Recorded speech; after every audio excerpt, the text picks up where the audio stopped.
은혜는 하나님의 마음 가운데 있는 위대한 사랑의 표현입니다. 실로 이것은 전혀 우리가 모르던 것입니다. 사랑하는 여러분, 이 말에 대한 여러분의 반응은 어떠합니까? 여러 방면에서 이것은 모든 기독교 신앙 고백을 시험하는 하나의 시금석입니다. 찰스 웨슬리에 의해서도 같은 사상이 표현되었습니다. 나는 오직 그의 의만 나타내네. 그의 구원하시는 은혜만을 선포하네. 이 은혜라는 말이 여러분에게 하늘문을 열어준다고 느끼십니까?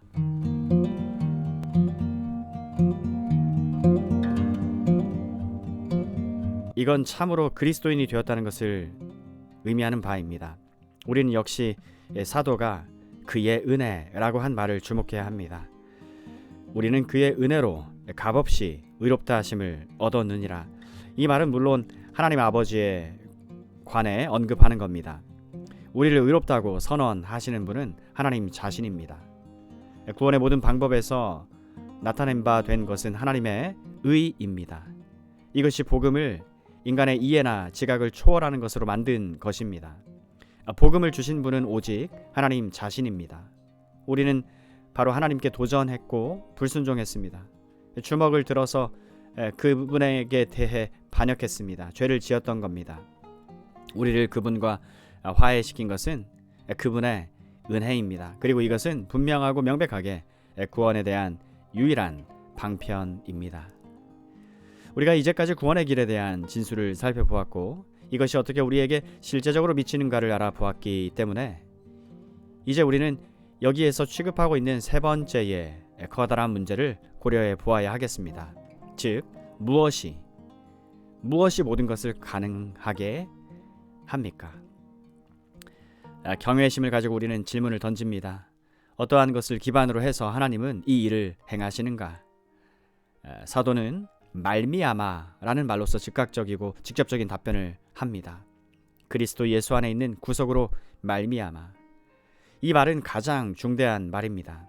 이것은 뭐뭇을 수단으로 by means of, 뭐뭐와 관련하여 in connection with 라는 뜻입니다. 이 점을 놓치지 않는다는 것은 아주 중요합니다. 비록 구원이 값없는 선물로 우리에게 주어진다 할지라도 이건 단순히 하나님께서 하신 진술이나 그분에게서 전적으로 나온 말씀의 결과로 되는 것은 아닙니다. 즉 우리의 구원이 하나님의 창조와 비교했을 때 아주 전적으로 차이가 나는 것은 이 점에서입니다. 사랑하는 여러분, 창조 사역에서는 하나님이 단순히 말씀하시고 명령하시면 되었습니다. 가라사대 빛이 있으라 하심에 빛이 있었고, 하지만 구원이란 그런 식으로는 불가능합니다. 좀 더 필요한 것이 있습니다. 우린 뒤에 가서 이것이 무엇을 의미하는가에 대해 보다 더 길게 논의할 겁니다. 이건 가장 중요하고 참으로 치명적인 핵심점입니다. 왜냐하면 특별히 금세기에 있어서 수많은 사람들이 하나님은 사랑이셔서 하나님은 용서하신다고 말하기만 하면 된다라는 견해를 취하기 때문에 더욱 그러합니다. 그러나 신약적인 복음의 본질은 그렇지 않습니다. 오히려 하나님의 영원한 공의와 의 때문에 우리의 사죄가 가능하기에 앞서서 어떤 다른 일이 일어나야 한다는 것을 보여줍니다. 우리 주님께서 세상에 오신 것이 단순히 하나님은 사랑이며 그분의 사랑 안에서 우리 모든 죄를 용서하신다는 것을 말씀해 주시기 위한 거라고 생각하는 것은 전혀 그릇된 생각입니다. 정말 그렇게 생각하는 사람들이 있습니다. 이걸 알지 못하는 것 뿐이지 하나님께서 이미 이걸 해놓으셨으니 전도하는 일은 단순히 하나님께서 그의 사랑 안에서 우리의 모든 죄와 사악함을 용서하셨다고 하는 것을 온 인류에게 공언하는 일에 불과하다는 것입니다. 사랑하는 여러분, 여기서 우리는 이런 사상이 얼마나 철저히 그릇된 것인가를 발견합니다. 말미암아란 말은 구원은 오직 우리 주님 안에서 일어난 모든 일, 즉 그분의 완전한 순종, 십자가의 죽음, 부활을 방편으로 하는 것입니다. 우리 주님의 그 모든 일로 말미암는다는 것을 명백하게 제시해 주고 있습니다. 하나님께서 그리스도 안에서 행하신 모든 일을 통해서만 구원은 가능합니다. 그러므로 사랑하는 여러분, 우리는 이 점에 관해서 아주 분명해야 합니다. 즉 하나님께서 용서하신다는 말씀만으로는 불의한 자를 의롭게 하실 수 없다는 것입니다. 25절 6절을 살펴볼 때 이 점은 우리에게 좀 더 명료해질 겁니다. 교회와 하나님의 말씀은 확실히 하나님의 구원 사역에 있어서 그릇 역할을 합니다. instrument, 도구. 하지만 아주 치명적으로 중요한 점은 주 예수 그리스도께서 단순히 구원의 길을 발표하기 위해서 오신 것이 아니라는 점입니다. 그분은 구원의 길을 닫기 위해서 오신 것입니다. 다른 말로 해서 우리는 이 점에 있어 전체 복음이, 복음 전체가 말미암아, through란 말에 걸려있다, 달려있다는 것을 분명히 알아야 합니다. 그리고 이건 아무리 강조해도 지나치지가 않습니다. 이 진술에 있어서 다음으로 중요한 말은 구속이라는 말입니다. redemption, 구속. 이 말은 신약의 위대한 말들 중 하나에 속합니다. 이건 바울 서신에서 7차례, 히브리서에서 2차례, 누가복음에서는 1차례, 이렇게 해서 신약 전체에 10번 사용되고 있습니다. 그리고 여러 사람들이 이 말의 온전한 뜻을 깎아내려고 무진 애를 쓰기도 했습니다. 그러므로 우리는 이 말을 아주 조심스럽게 시험해 봐야 하겠지요. 여기에 쓰여진 헬라어 원어의 어근은 옷이나 갑옷을 입고 있다가 풀어 느슨하게 하는 것을 뜻하는 것이었습니다. 그러나 그 후에 그것은 짐승을 풀어놓는 것으로도 사용되었습니다. 역시 죄수의 착고를 풀어주는 것으로 쓰여지기 시작했던 것입니다.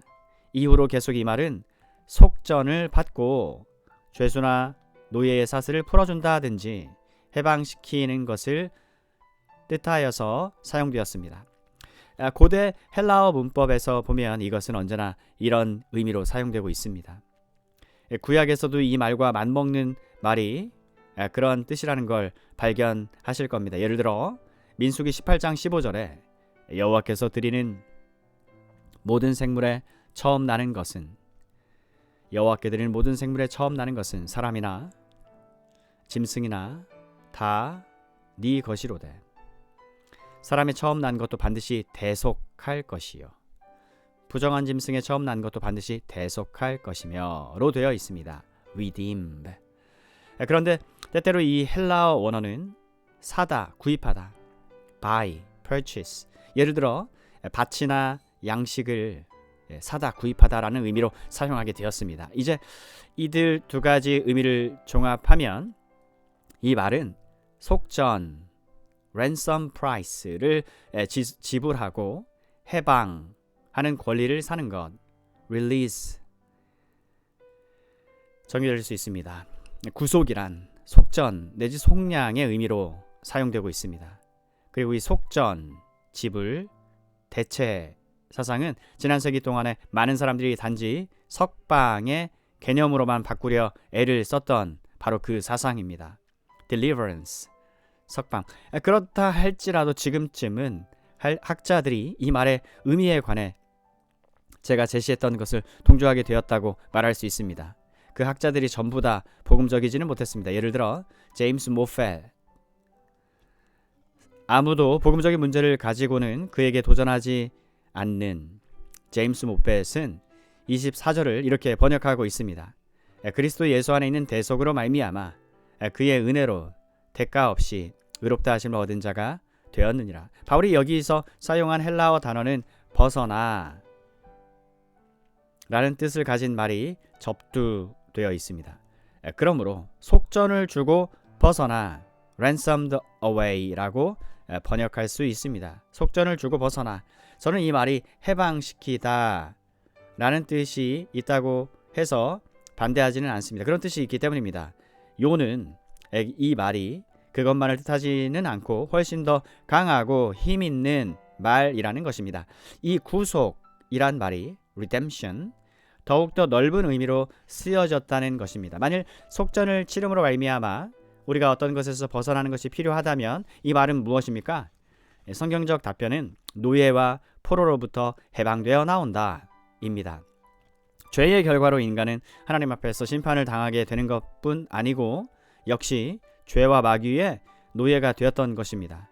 이런 처지에 있는 인간은 무능하며 그는 완전히 노예입니다. 우리가 알아본 바와 같이 구속은 redemption, 값을 지불한 결과로서의 해방, release를 의미합니다. 이것은 이 말의 의미 중 우리가 응분의 대가를 지불할 수 없다는 것이 우리 자신에 관한 진리입니다. 그러나 하나님께 감사하리로다. 여기서 우리는 대신 지불이라는 위대한 사상을 접하게 됩니다. 주 예수 그리스도께서 우리를 속하기 위해서 우리를 속하여 인도해 내기 위해 오셨고 또 그는 값을 지불하셨습니다. 그런 거로 우리가 마귀로 인하여 포로로 갇혀 있던 감옥은 열리고 노예였던 우리는 자유롭게 된 것입니다. 이것은 사도가 여기서 아주 명백하게 가르치는 교리입니다. 사도가 그리스도 예수 안에 있는 구속이라고 묘사한 이 교리를 사무치도록 강조하고 있기 때문에 우리는 이에 관하여 분명히 알아야 합니다. 모든 영광은 하나님께로 돌려져야 합니다.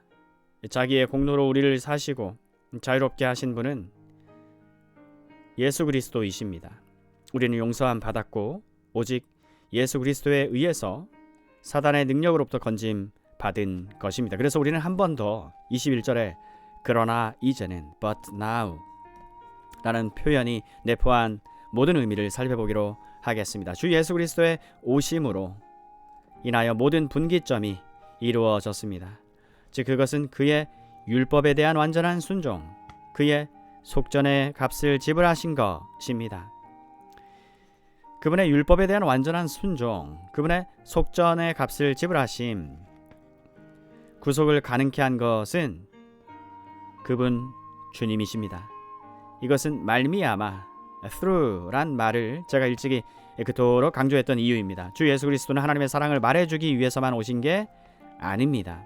물론 주님은 하나님의 사랑을 말씀해주고 계십니다. 그러나 우리의 해방에 절대적으로 필요한 값을 지불한 것은 그분이 실제적으로 오셔서 사셨고 죽으셨고 다시 살아나신 일들 때문입니다. 이것만이 유일한 길입니다. 우리가 구속함을 받는 것은 주 예수 그리스도와 그분의 십자가 안에서입니다. 고린도전서 2장 2절 주 예수 그리스도와 그분의 못 박히심, 그분을 떠나서는 어떠한 기독교도 존재하지 않습니다. 그러나 그분이 오셔서 가르친 것만을 가지고는 우리를 구원할 수 없습니다. 우리는 속함을 받아야 했습니다. 그리고 그분은 갈보리 언덕의 십자가에서 우리를 속하신 것입니다. 사랑하는 여러분, 제가 강조하고 싶은 점은 구속이라는 말이 해방이라는 말보다 더욱 큰 의미를 지닌다입니다. 현재 많은 사람들은 그것을 그렇게 바꾸어 놓는 경향이 있습니다. 이 위대한 진술을 끝내기 전에 우리가 참고해야 할 하나의 다른 문제가 있는데요. 어떤 사람들은 여기서 말하는 의미는 그렇다는 것을 동의한다. 그렇지만 그 주제를 반드시 바울이 보는 식으로 볼 필요는 없지 않은가. 바리새파에서 뛰쳐나온 바울은 율법주의적 안목을 가지고 있다. 이것은 단순한 주 예수의 복음에다가 자신의 율법주의자적인 사상을 첨가해 넣는 바울의 경향을 나타내는 신뢰가 아닐까라고 말하기도 합니다. 이러한 반대 의견에 대해 답변하는 것에는 아무런 어려움도 없습니다. 우리가 이 주장이 전적으로 그르다는 것을 알기 위해서는 주님 자신과 신약 다른 저자들의 진술을 살펴보기만 하면 되는 것입니다. 마태복음 28장 18절, 마가복음 10장 45절에 일치하는 진술을 들어봅시다. 우리 주님은 인자에 온 것은 섬김을 받으려 함이 아니라 도리어 섬기려 하고 자기 목숨을 많은 사람의 대속물로 주려 함이라 하셨습니다.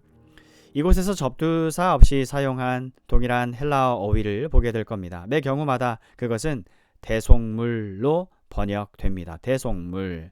복음서를 쓴 사람들은 우리 주님께서 하신 말씀을 기록하고 있습니다. 동시에 사도들과 다른 추종자들은 주님의 말씀의 의미를 파악할 수 없었습니다. 그러나 주님께서 부활하신 뒤에 그 말씀을 풀어 해석해 주셨을 때와 그들의 마음이 오순절 성령에 의해서 밝아지게 된 후에서야 그들은 정확하게 주님께서 하신 말씀을 알게 된 것입니다. 아까 부활하신 주님이 그 말씀을 풀어 주신 내용은 누가복음 24장 25, 6절에 기록되어 있죠. 히브리서 9장 11절 12절에서 똑같은 가르침을 우린 접하게 됩니다. 그리스도께서 장래 좋은 일에 대제사장으로 오사 손으로 짓지 아니한 곧 이 창조에 속하지 아니한 더 크고 온전한 장막으로 말미암아 염소와 송아지의 피로 아니하고 오직 자기 피로 영원한 속죄를 이루사 단번에 성소에 들어가셨느니라.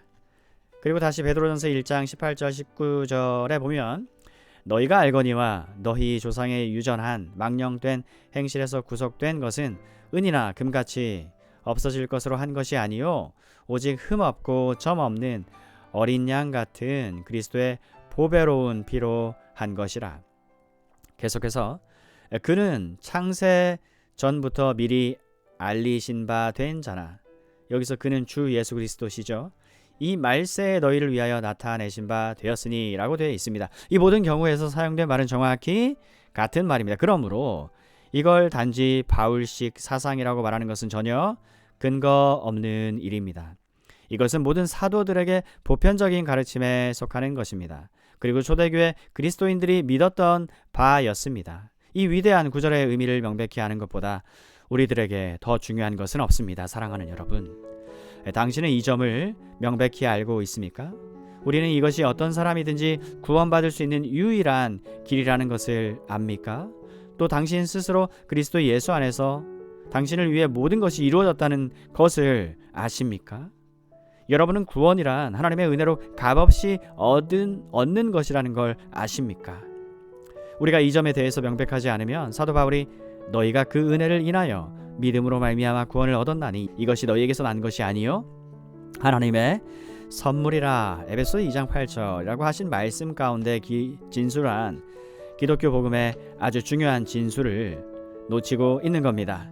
우리가 필요로 하는 모든 것은 오직 주 예수 그리스도 안에서만 발견됩니다.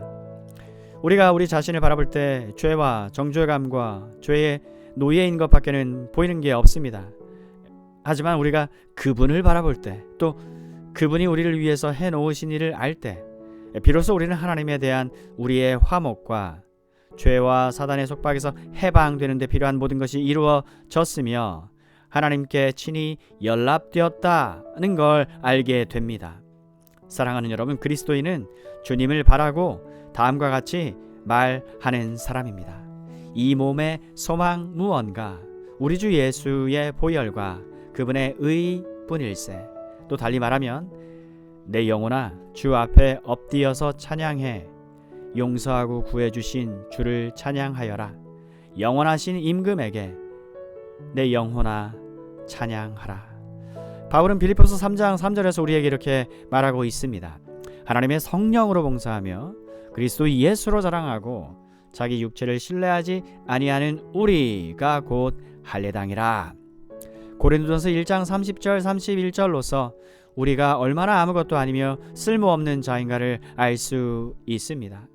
너희는 하나님께로부터 나서 그리스도 예수 안에 있고 예수는 하나님께로 나와서 우리에게 지혜와 의로움과 거룩함과 구속함이 되셨으니 기록된 바 자랑하는 자는 주 안에서 자랑하라 함과 같게 하려 함이라. 아멘.